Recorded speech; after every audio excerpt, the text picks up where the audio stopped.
Okay. So in the tutorials, we'll be mainly covering the technical stuff that you'll need for your labs. See if I can get the pointer.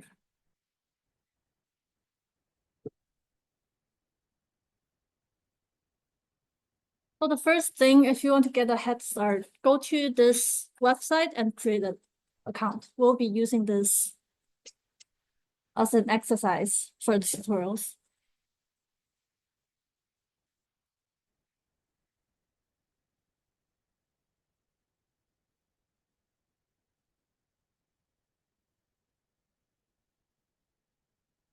And I'll start. So first, we're covering C++ templates first.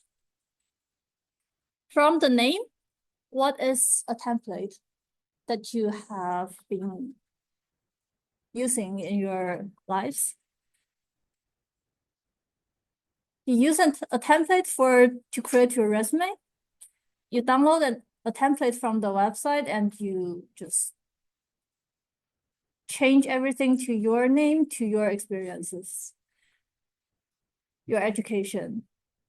And you can reuse one template for multiple people. So everyone can download a single template and change all of the information to your own. In C++, we'll be asking what are the C++ templates, how I can write a function template, how I can write a class template, and how I can write a C++ function. When should you write a C++ function or a class template? And as you have already been covering in 244, generic programming, we use generic programming to write code once that works for multiple types. Or maybe you didn't cover this in 244. Maybe you've been writing code that works for a single type, like float, integer, char. And for templates, you can write the code once and you can work, and this will work for multiple types. And we can template functions, classes, and some other stuff too. And if you want to know more about this, you can go to the textbook for reference. We'll first see function templates. Say we have the swap function. We pass in by reference two numbers, integers, doubles, and we swap the contents of the two. And we have two functions, one for integer and one for double. We have both of them named swap. Both do the same thing.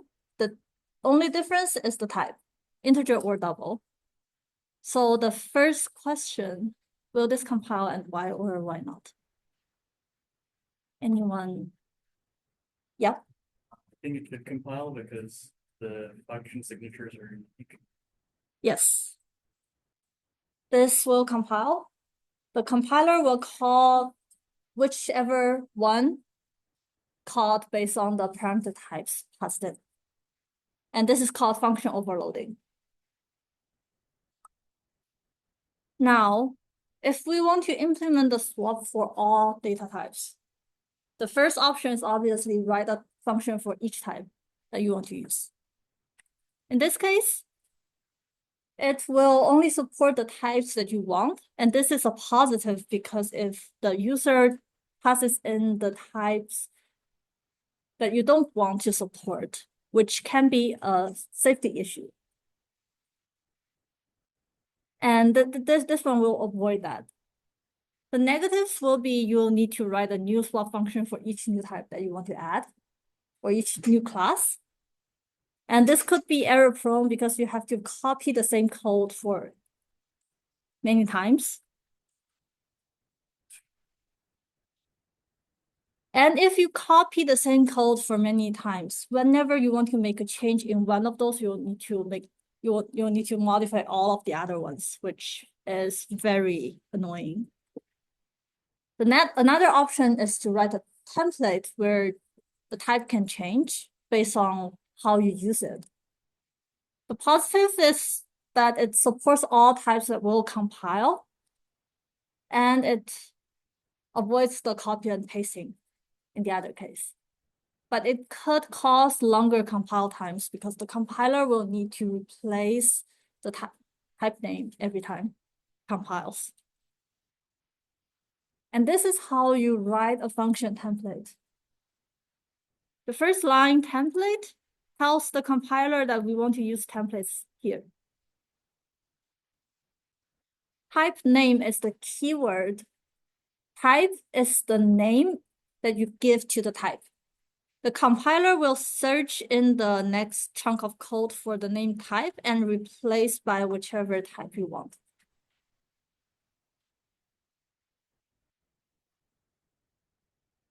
Like this.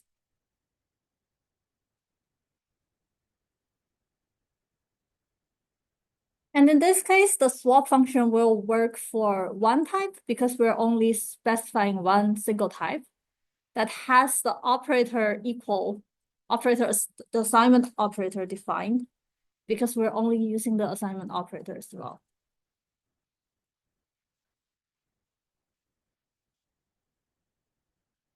If you want to use it, in the first example, we're defining two integers I and j. And we call the swap. In the second example, we're using two doubles, x and y, and we're calling swap with specifying the type name as double. And both of them will work.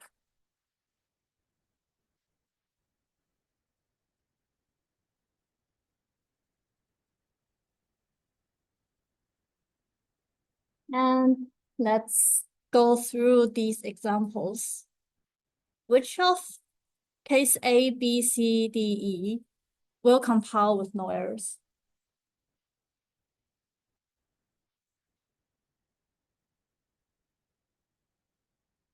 Let's start with case A. Will this compile? Yes, because M and N are both doubles, so this will compile. Case B.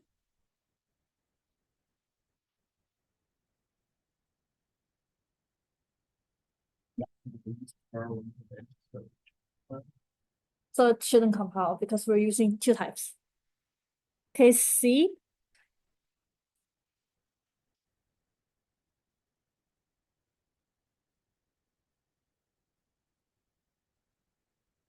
No.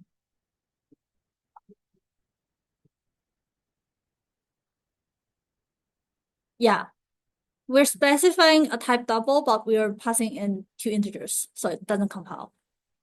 Case D.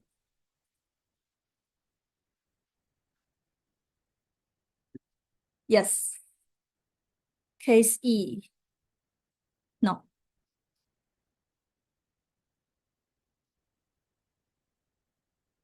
Yeah, and those are the answers. And the next exercise will be implementing a templated minimum function. So in this case, we will be passing in two numbers, two types, with the same type. And we're returning the same type. That is the minimum of the two numbers. And let's go to this website.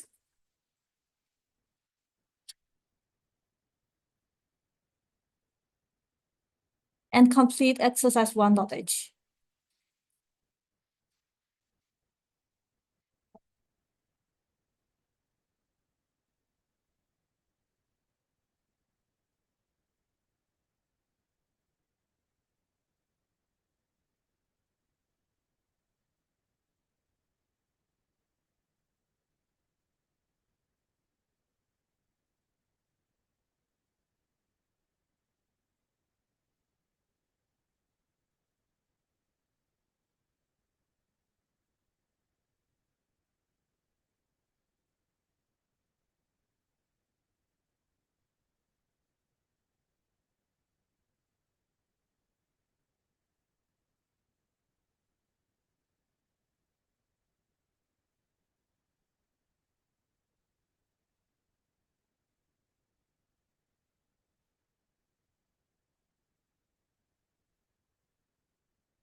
can test by hitting compile wrong and see if the answer is as expected.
Everything good?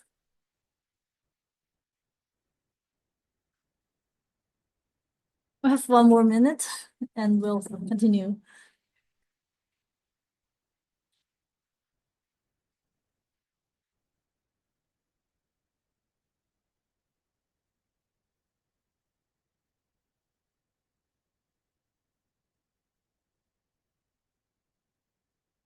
Okay, everyone tried with this. We'll continue. So this is the implementation of a templated minimum function. If A is less than B, return A. In other cases, return B. And when will this function compile?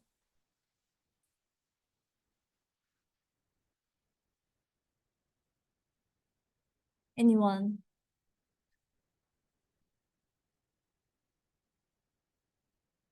Yep.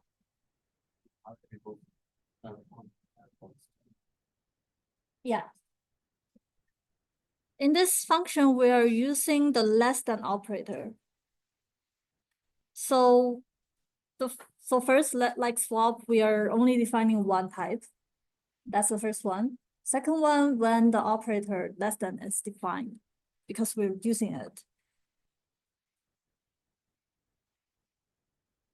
Examples where the operator less than is not defined can be arrays that makes no sense for comparisons.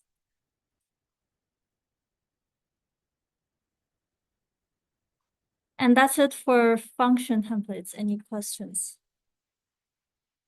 before I move on to the class templates? Okay, class templates.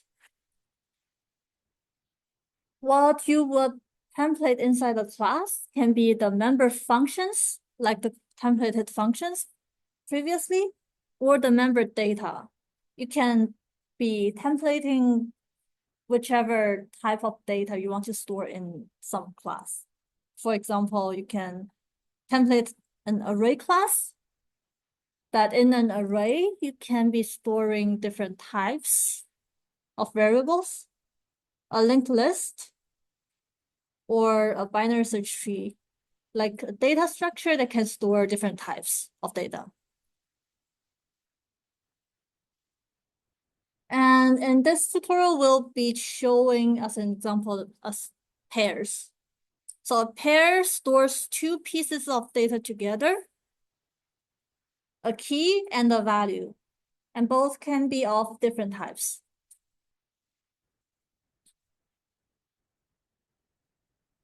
A pair is a class. And we are defining two arbitrary pieces of data first and second. Example usage of pair can be you're storing a pair into a binary search tree where the key does the comparisons and the value is value, or vice versa.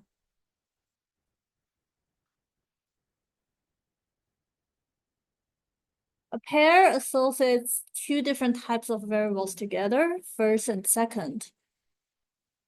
You can define the first as a string and the second as an integer. First as a double, second as a string. And to write it, same as before, we first tell the compiler that this is a template with type name first T and second T.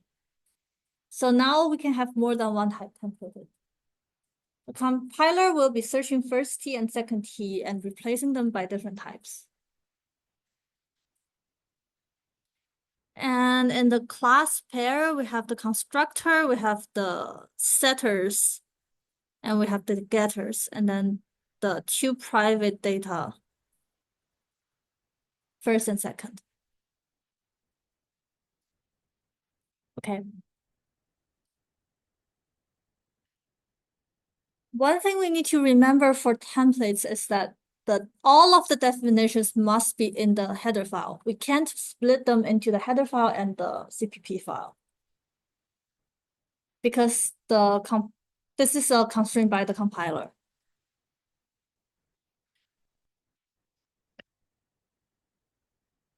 Implementation of the pair is like this. So in the header file, we define the constructor and the setters all together in the header file. And when we want to use it, we say pair and triangle brackets of the two types. And using the constructor, we're constructing the pair.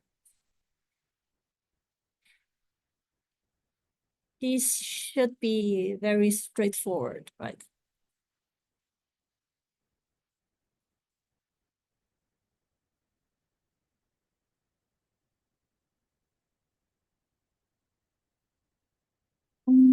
Now I'll go into the demo.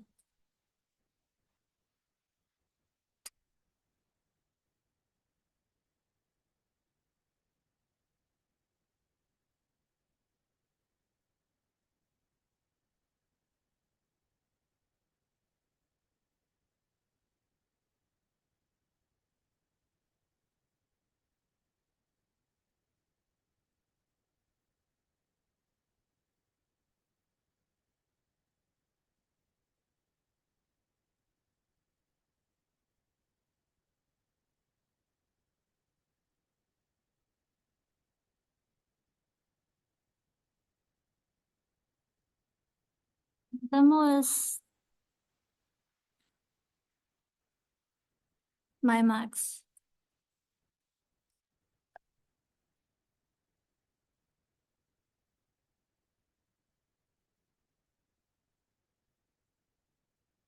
Let's first see what this code does. So we have a templated maximum function here. And we are calling it.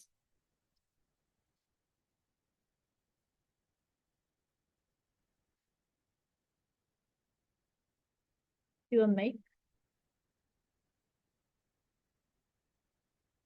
And here are the compile errors. This is only one error if you read through it from the first line. On line 17, no matching function for call to max, double, reference, and integer.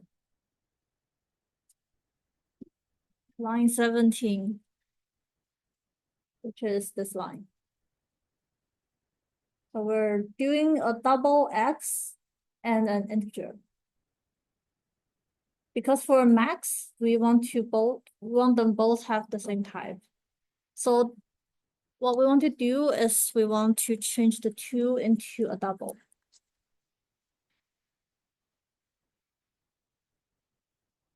And if you read through these are just suggestions that the compiler is giving you. So don't be freaked out by the amount of lines that the compiler is throwing out because they're meant to help. And let's do a make again. So it passes. And let's run this.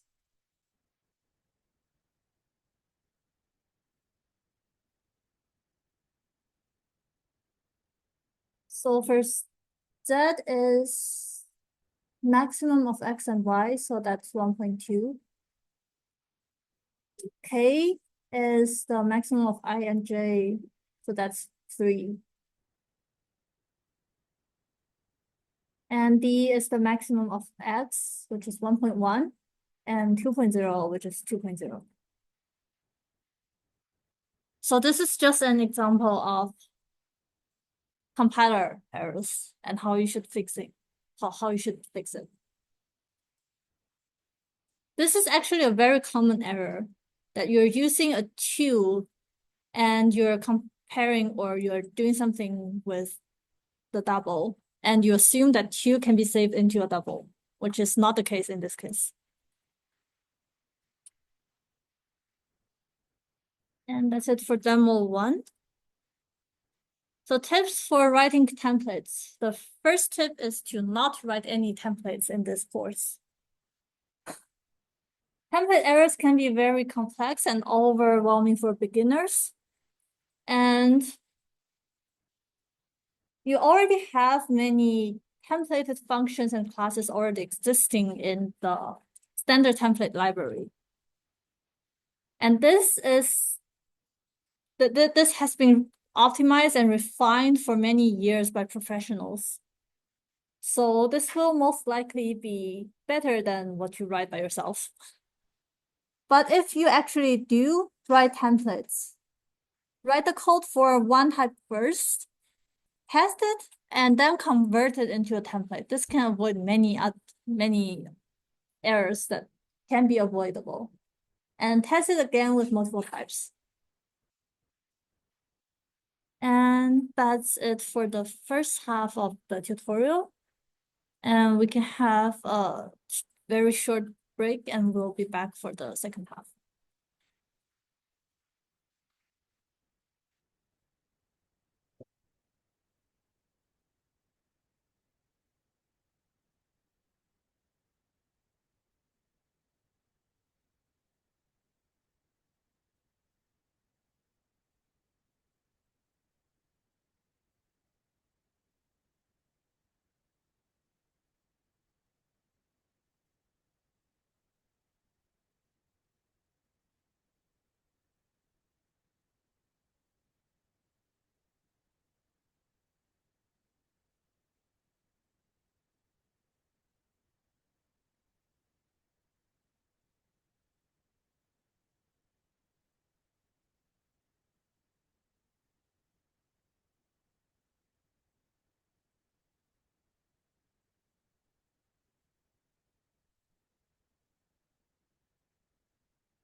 Everyone good?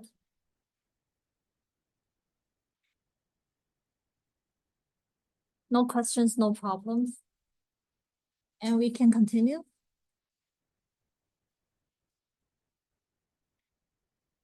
Okay, here is the code that you should be writing. We have the vector and we use a for loop to go from 0 to 1 less than integers dot size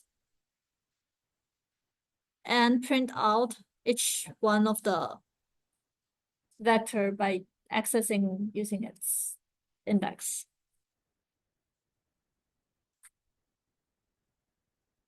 So how does vector work? How is vector implemented? Behind the scenes, we have the class vector, and inside the class,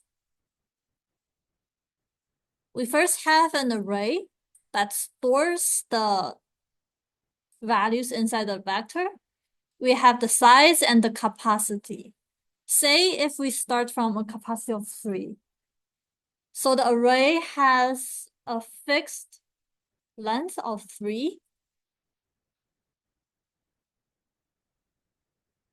And if we push back the first value, we increase the size to 1 and write the 1 into the first slot of the array. Then the second value, we increment the size and write the value. For the third one, the same thing. And for the fourth one, because we see that the size equals to the capacity, we'll need to increase the capacity. So the fourth one will need to create a new array with a new capacity of 6, 2 times size. We copy over all of the values from the old array into it, and we free up the old array to avoid memory leaks. And then for the fourth one, we can increment the size again and write it into the array. And same thing for all the other ones. So every time when we reach the capacity, we'll be creating a new array, copying over one by one of the values we have before, and then delete the old array. The complexity of the vector's pushback is actually 0.1 on average. Anyone knows why?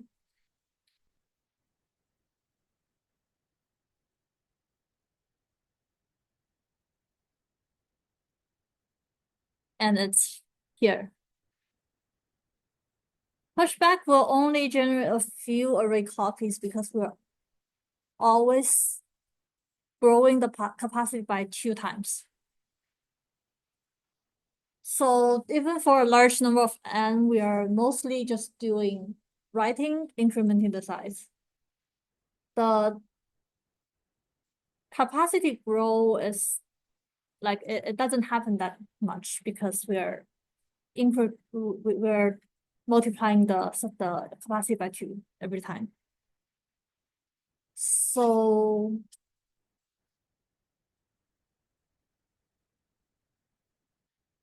the constructors of the vector class can be used in these 3 ways. First way is the default constructor that creates an empty vector.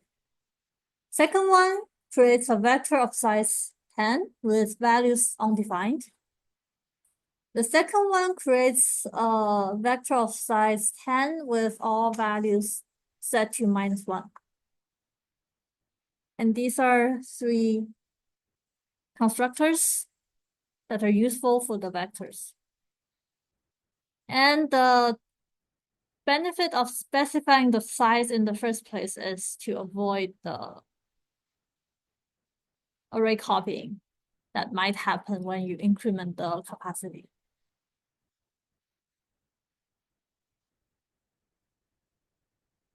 So let's look at this piece of code. So we have two arrays A and B of size 10, two vectors V1, V2 of size 10. We can access the elements in the same way by the operator square brackets. We can create copies and destroying the two arrays at the end because they are created using new. So we need to delete them at the end. So now let's think what happens when we do A equals to B. Remember A and B are arrays, array pointers. So what happens? Yeah. They now point to the same block of memory and you lose access to B. Yeah. We're doing a shallow copy of the pointers, so we lose access to B, and that's a memory leak. What happens when we do V1 equal to V2? Yeah. Copy. Yeah, we're doing a deep copy by copying the elements of V2 into V1. So they are not pointing to the same place in memory, and you're copying the elements over.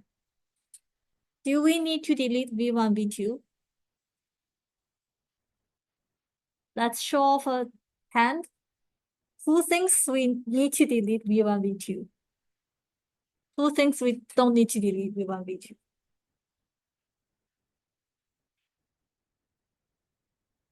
We don't need to delete V1, V2. They are not pointers, and the deleting is handled by the class itself.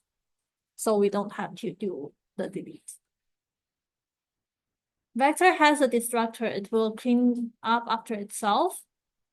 And you should always be avoiding pointers in this course and in your future writing C++. And let the classes manage memory for you.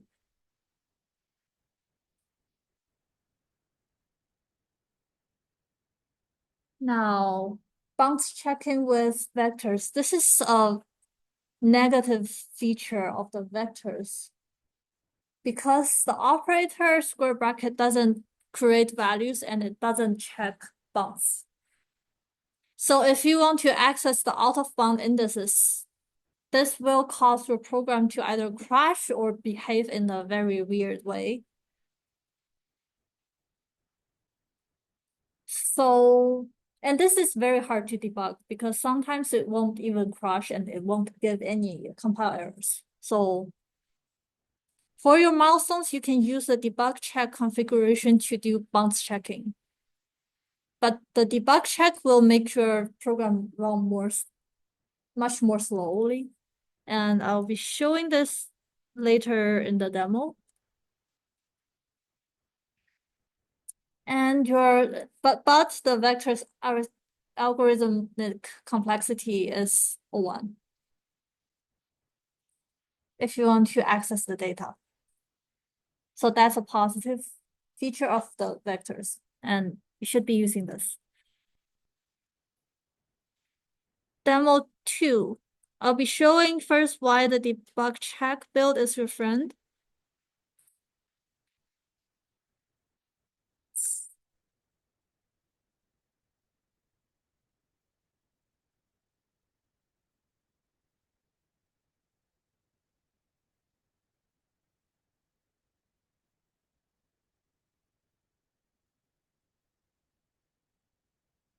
Let's look at the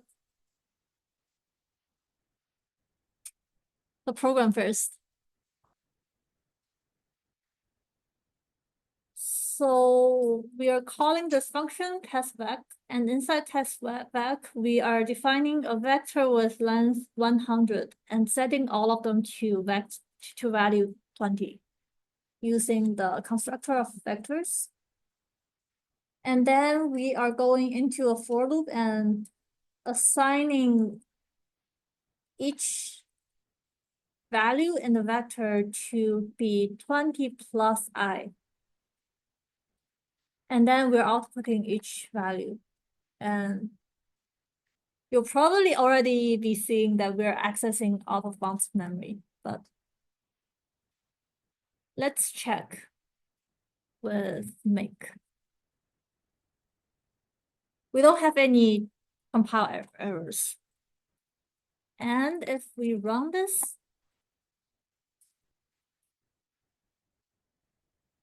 we already know that only up to 99.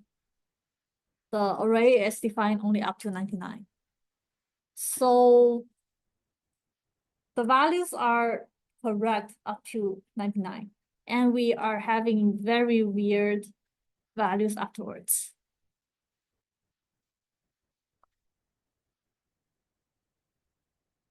But we don't know why, because there's no errors and the program doesn't even crash. So let's make clean. And let's make using the debug check.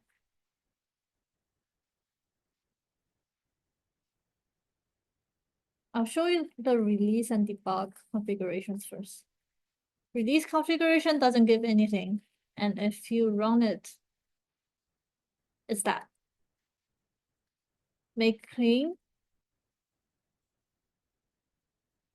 Debug configuration doesn't give you anything. And when you run it, same thing. Let's do debug check. Still no compile errors. And if when you run it,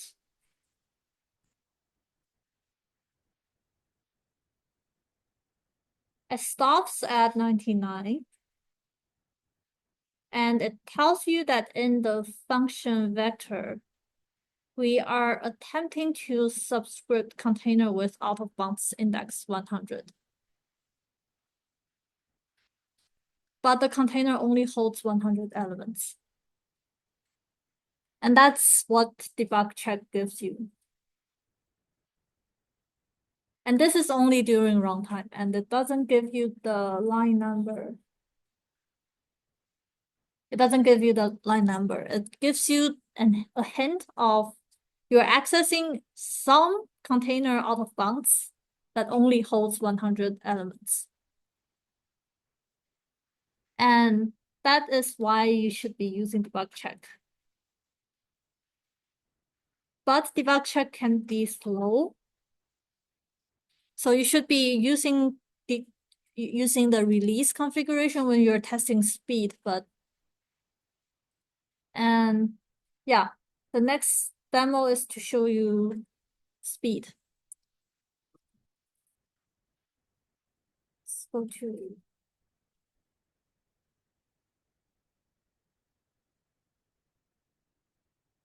okay, in here, you see that there is a C++ file and the Python file. I'll be doing a speed comparison between C++ and Python and array and vector. So in here, we're defining a very big vector or array, and we'll be doing something with it. Then we're comparing the speed. So before that, can everyone predict what will happen? So first, does release versus debug impact a lot of runtime or not? How many people think yes, it will impact runtime? How many people think no? So, okay. Vector versus arrays. How many people think vector is faster? How many people think array is faster? How many people think they're the same?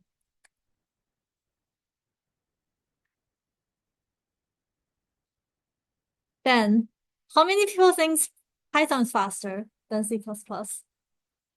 How many people think C++ is faster? How many people think they're the same? Okay, yeah, let's see it in action. So first, we have vectors. And I'll make with the release configuration first.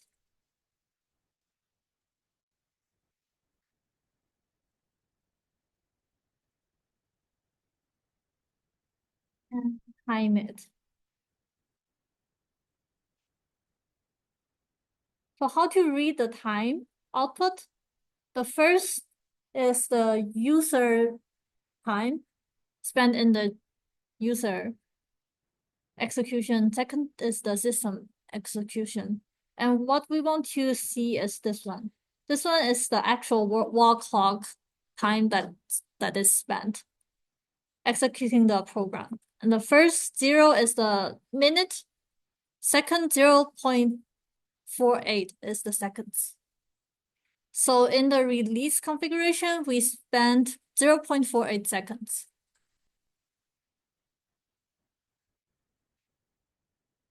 And now let's make clean and do the debug configuration. Time it. Debug configuration took 1.08 seconds. So that's about 2 times as slow as the release. So debug is slower than release. And let's do the debug check.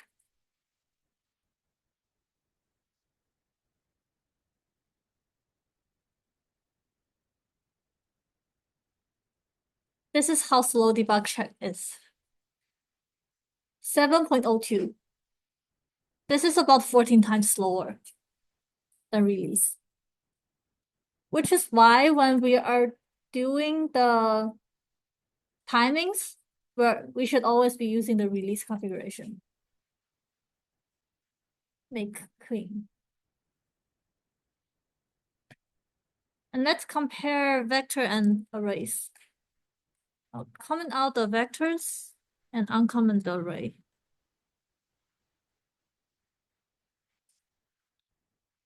And make using the release configuration.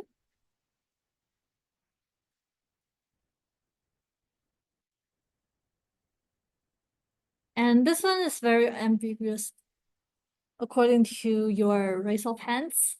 Let's see. 0.46. Remember the vector one was about 0.48 or something. So when we have a big enough array or vector, the array and vector are actually taking about the same time to execute. Because both of them are O1. So, and that's array. Switch back to vector and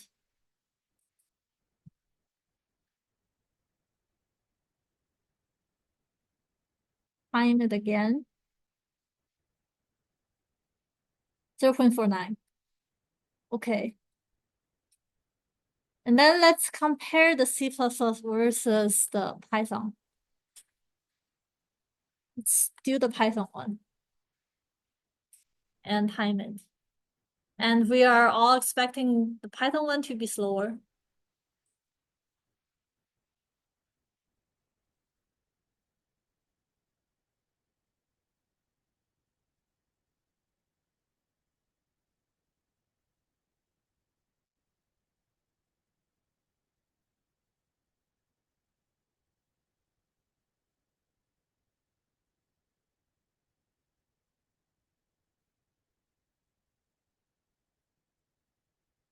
25.06 seconds for Python.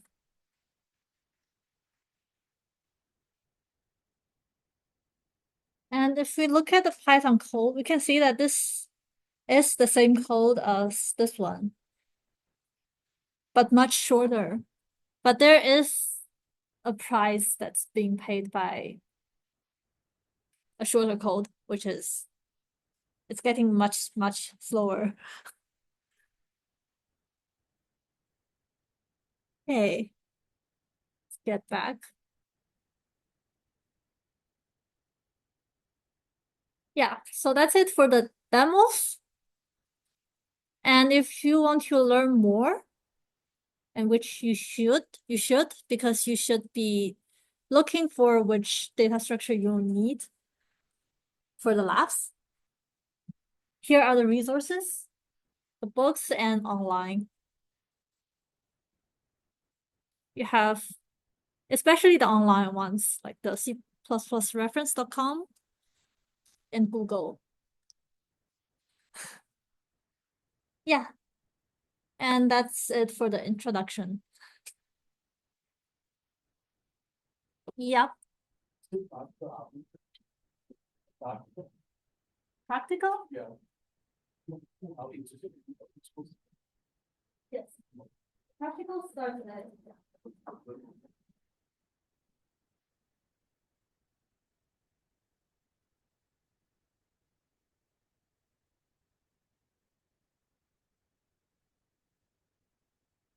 and yeah, that's it for today.